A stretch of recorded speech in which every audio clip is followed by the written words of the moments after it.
Hello, and welcome to CalGEM's WellFinder training series. Today, we will be demonstrating basic search techniques in the WellFinder web map. Specifically, we'll discuss the search bar and spatial select tool. The search bar in the top left is optimized to find one specific result and works best with focused search criteria. If you are interested in identifying many points at once, such as finding all active wells in a county, please check out our second basic search tutorial that explains filter and query. The WellFinder search bar only works with certain data formats. The default is to search all layers, but the drop-down list on the left shows exactly what those layers are. When you select a specific layer to search, the grayed out text in the search bar tells you the required format of your search.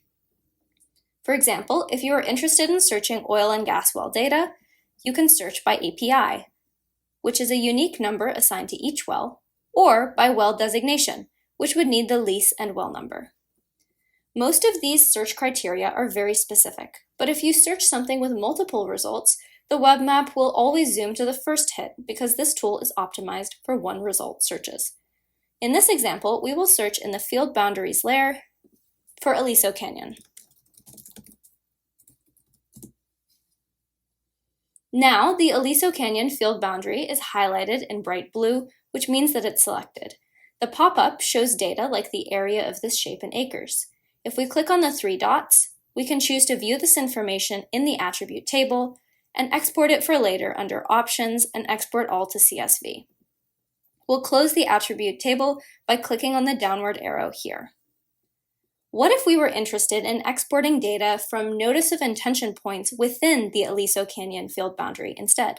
Since those points are grouped close together in the same field, we can use the spatial select tool. Now that we know the shape and location of Aliso Canyon, we can close the search window.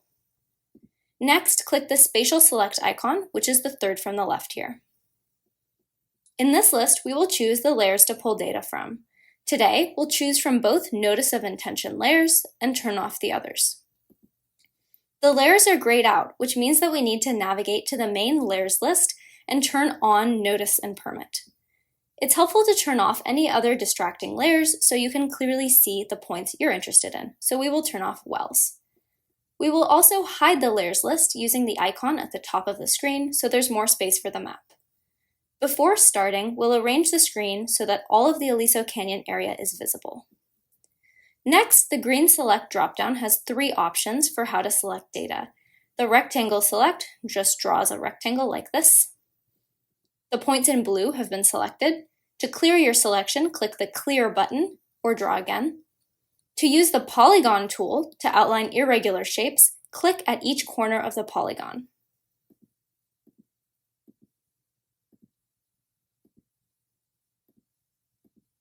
Double-click when you are done. The last option is the Lasso tool, which acts like a pencil. This is good for shapes with curves. Now, all Aliso Canyon notice of intent points are selected in bright blue, and you can see the number of selected points in each layer, so 1 notice of intention submitted point and 22 notice of intention permit points. To export to a spreadsheet, click the three dots and select Export to CSV file. Since we searched multiple layers, we will also need to export the notice of intention permit as well. And that is it for this video. If you're interested in leveling up your search even more, please check out the other search videos in the training series, which will equip you with the query and filter tools to search for hundreds or thousands of points instead of just one optimized result. Thanks for watching!